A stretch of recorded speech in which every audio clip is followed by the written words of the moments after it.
Good morning, everyone. It's time for our AM Minnesota program, brought to us today by J. Mole's Bowl, right here in Faribault, where you always strike a great meal, and the Rice County Fair, the fair with flair, where the city meets the farm. We got all kinds of taglines there at the Rice County Fair. We've got their executive director. Isn't that your title, Peter? Executive secretary, but... Executive secretary, not executive director? Yeah, or we call it just fair manager. That's easier. Fair manager. Yeah. Okay. Yep, but thank you for having me again. What does it say above the door? It says secretary's office, doesn't it? Yeah, but that is the office. So we have an office secretary, an executive secretary, and a board secretary. That's why I just say, call me fair manager. That makes it simpler. Are you ready to rock and roll, Peter? Well, we have still a whole day to set up things and fix things. No, we're ready. We're absolutely ready. It's going to be nice weather this week, too. Oh, it's going to be fantastic. Yeah. The weather is perfecto in my book. Tomorrow, Wednesday, Friday. It's going to heat up in the weekend, but one hot day shouldn't be all that big a deal. Yep. Right? Absolutely. We sell more squeezed orange juice and lemon juice, right? The lemonade. Oh, that's what it is. Freshly squeezed lemonade. Yeah.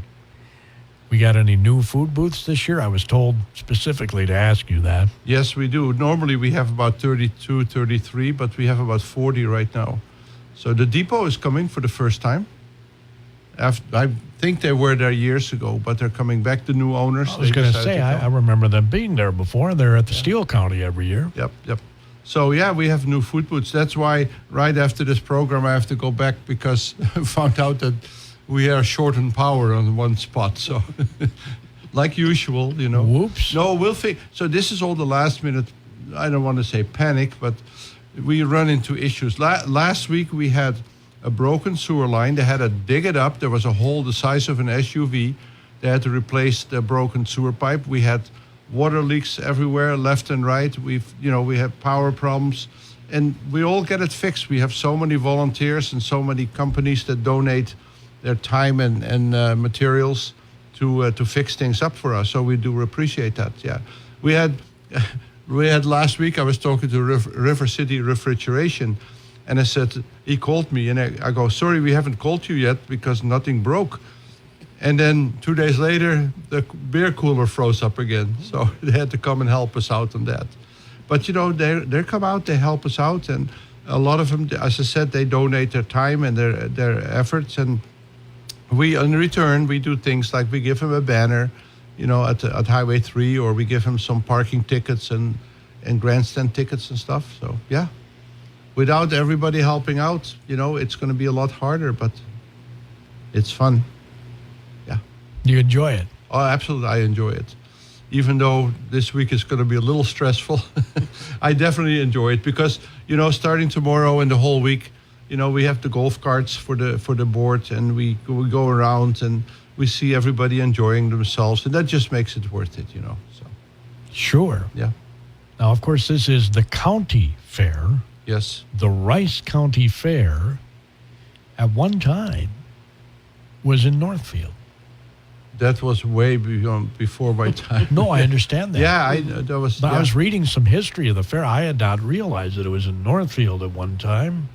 Started here, went to Northfield, and then in 1938, I believe it was, the commissioners decided to permanently bring it to Faribault. Okay, that's good. Yes, a lot of history is really lost because in 1996 or 1997, I believe. Yeah, that fire. The grandstand burned down, and the office was underneath the grandstand. And they didn't use computers and backups at the time, so everything is gone. All paperwork from earlier is gone. I mean, we still have some. Occasionally, we find something. We found a picture of Colleen Allman in a dress. You hear that, Colleen? Wow. And no, we found some also. Actually, this year, if you come and you're right behind the KDHL studio or booth there, there's that stretch by the building. There are a number of tables there, and the tables are decorated with old posters and old tickets and stuff that we did find somewhere in a box. So and then it's resined over, so it can stay outside. But it's really cool. It shows some of the history. Well, the old grandstand, what I loved about the old grandstand was underneath, they didn't waste the space. Right. There were booths underneath the grandstand. Right. Well, we have a booth underneath the grandstand right now. So the ticket booth is underneath it, sticking out a little bit so you can see it. Patty Anderson is there with her corn stand. And my personal camper is there. Well, I can take a little nap occasionally. But I thought that was ingenious I think Steele County's grandstand has room underneath it with stuff too. Yeah, a lot of grandstands do have that, but rather than wasting the space. Yeah, we use it for storage during the year. Yeah. So. Is the storage pretty much full on the fairgrounds? So in the off season? So we have regular storage, all our benches and picnic tables and fences and everything. So that all goes in barn 1, and then some stuff like bleachers and things, they go underneath the grandstand. But then talking about general storage, we do winter storage. And actually interesting, I got my first email about winter storage yesterday. Said, how do I get my camper stored? So most of the barns and Cannon River Room, the old gymnastics building, and the beer garden, which is now the stockyard, that gets filled up with boats and trailers and old cars and stuff like that. And that helps us run the fair. Running the fair, I got here is the entertainment, $164,000 to run the entertainment. But there's a lot of free stuff, but free still means we have to pay for it. Correct. So how we get our money is for parking fees, sponsorships from local businesses, the grandstand, the people buying tickets. But a lot of it is we do room rentals and winter storage and things like that. That's where we get most of our money. We have to. It's expensive to run a fair. Well, does that include the carnival?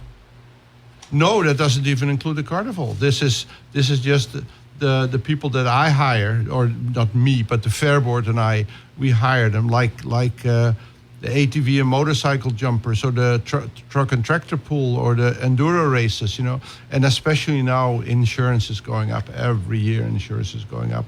And there's more requirements.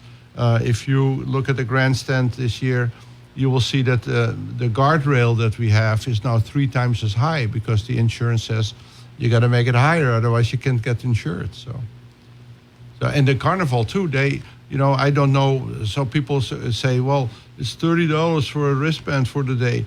Yeah, but it's expensive. They have over 50 people that run the carnival. They got to get paid, and then insurance, and just the maintenance on all their equipment. How many rides are there? I'm not sure. I didn't count them. Yesterday I asked one of the foremen, I said, where are you going to put the puker? He says, which one? They're all pukers. Oh, my. Some of them are pretty. So do you want to introduce this lady, or should I introduce this Yeah, go ahead. You introduce her. We have with us a master gardener. In fact, this is the Grand Poopah, or I should say the Grand Poopah of Master Gardeners. She is the program coordinator for both Rice and Steele County in the Master Gardeners program. Laurie Rugg is with us this morning, and she's so nice, will take our phone calls if you have a gardening question. I certainly will. Yeah, we'll try to, Laurie, I should say, not we. Laurie will try to answer that gardening question, because my gardening is limited to tomatoes. And if you go to ricecountyfair.net and you look at the weekly schedule, you will see that the Master Gardeners have a number of sessions. Ask a Master Gardener, cleaning and sharpening your tools. Yep. Make meals with your herbs. Yep. We want to invite everybody to come down to the fairgrounds. As you come in on the 2nd Avenue exit, our garden that we maintain is right there. It's our Rice County Master Gardener Teaching Garden. It's been there for a number of years. The ladies, during the year of COVID, decided they really needed to improve that garden, because that's about the only thing we could do during the year of COVID as Master Gardeners was be outside. So they really ripped into that garden, made it better, improved it, and every year a garden is always a work in progress. So we've done a lot of good things over the last few years, but this year we are going to hold classes during the week of the fair. Every day during the day from 11 to 3, we're going to host a scavenger hunt for kiddos. All they need to do is come down to the garden, and we're going to get prizes available to them as well, but we'll help them find the things that they're looking for during the garden. And on Friday, we're having a session at 3 o'clock. Jane Spooner's going to do a program on cooking with herbs because we do have an herb garden there in the garden. And on Sunday afternoon at 3, another master gardener, Sharon Boycell, is going to do a program on cleaning and sharpening your garden tools. So please come, ask questions. We'll be in the garden daily from 11 to 7. We'll have master gardeners there to answer all your gardening questions and give you a tour of the garden. Have you ever had a question that stumped you? Absolutely. I don't know everything about gardening, but I know how to find the answers. Have you ever had a question that you never could find an answer for? No, because I have the University of Minnesota behind me, so they help me. If I don't know and I can't find it, I call them. So then they've never been stumped. Not to my knowledge. Nope. That's the good thing about the Master Gardener program. You know, we take training from the University of Minnesota, and they are behind us 100%. So we always have them backing us up. I don't know what you guys call that. Used to be called the conservation building there. Oh, the DNR building? Yeah, we actually call it says conservation, and then in parentheses, DNR building. Right. And it's got some other names too, right? The Walton building. Oh, that I don't know. I just know it is a DNR building. Well, it's a major improvement. Oh, absolutely. Yes. That building was in such a bad shape that there was general discussion in the county about demolishing it, and we all go, no. Every fair has one of those buildings, you know. And even if we were to have the money to rebuild it, you can never rebuild something with that atmosphere.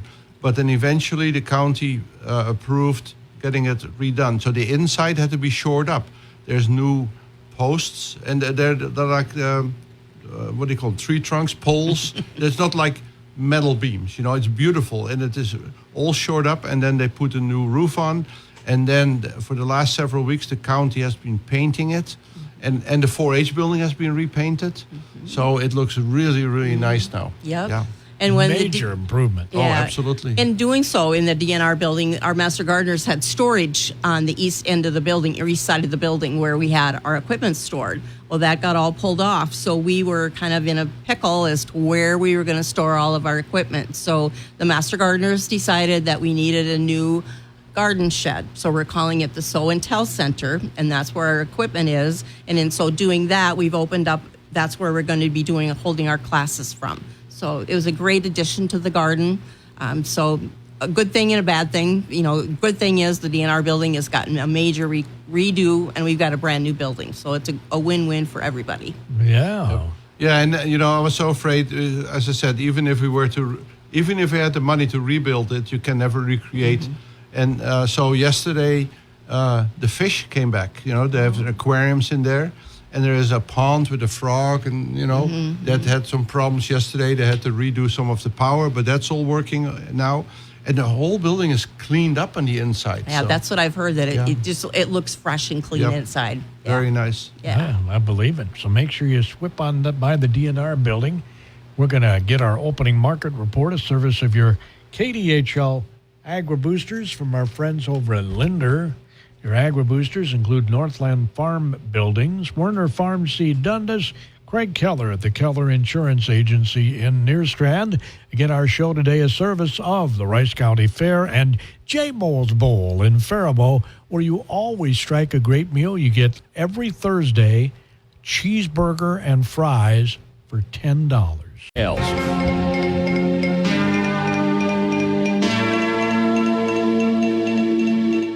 Good morning. It's time for the market update on this Tuesday morning here on the Linder Farm Network. And joining us, Jim Empter, Van Auning Company, Alexandria. Well, Jim, corn now just near unchanged. Soybean futures are lower after that higher day yesterday. What's moving markets this morning? Yeah, Linda, market pretty surprised that we got a condition rating that improved 1% good to excellent in soybeans. So I think you've got the bear traders showing up with some sell pressure now on strength. We know we're into new contract highs and trying to prove something.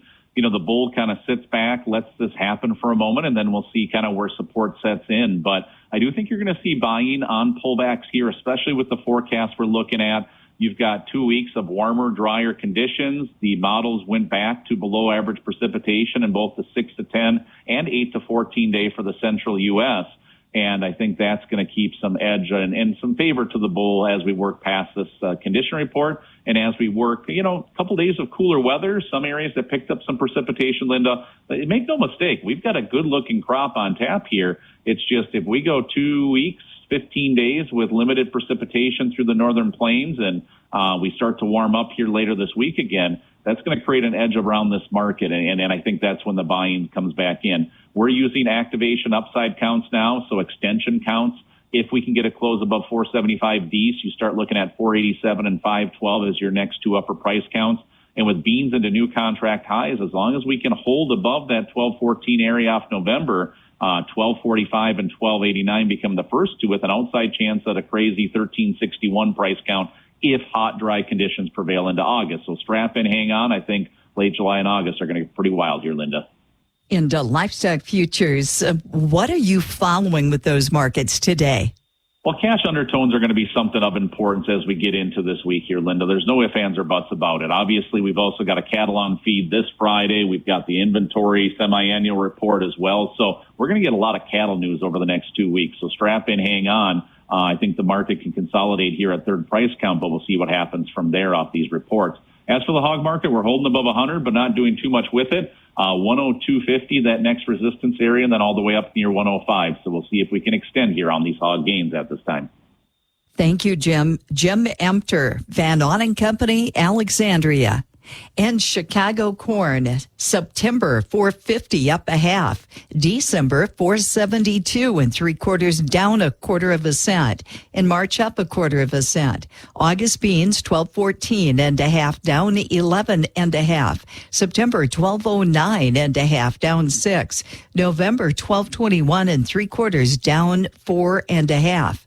And August soybean meal, $325.90 up $2.40. August soybean oil, $73.89 down 79. September Chicago wheat down 5 and a half. September Minneapolis steady. August live cattle down 40. October down 55. August feeder cattle down 252. August lean hogs up 47. October up 42. The Dow is up 246. This is a Linder Farm Network. When our soy checkoff shoots for the goal, farmers and rural communities put points on the board. The Minnesota Soybean Research and Promotion Council is proud to partner with the Linder Farm Network at Farm Fest August 4th through the 6th, where the council is showcasing the state of soy in booth number 620. Visit with farmer leaders and learn how checkoff investments in new uses, research, and building markets are a hat trick for Minnesota soy farmers. See our power play in action at Farm Fest by visiting booth number 620. Hello, Mitch Bartle from Perm and Tri-County Stockyards, holding livestock auctions every Monday at Perm Stockyards and every Wednesday at Tri-County Stockyards. Top livestock auctions in northern Minnesota. For more information, call 218-639-5228 or go to our website, tricountystockyards.com or permstockyards.com. View and bid live, Cattle USA or DB auction. Call anytime, day or night. We appreciate your business and I thank you. September corn up a half, November beans down 5. That's an update on the LFN. AM Minnesota on the Mighty 920 KDHL.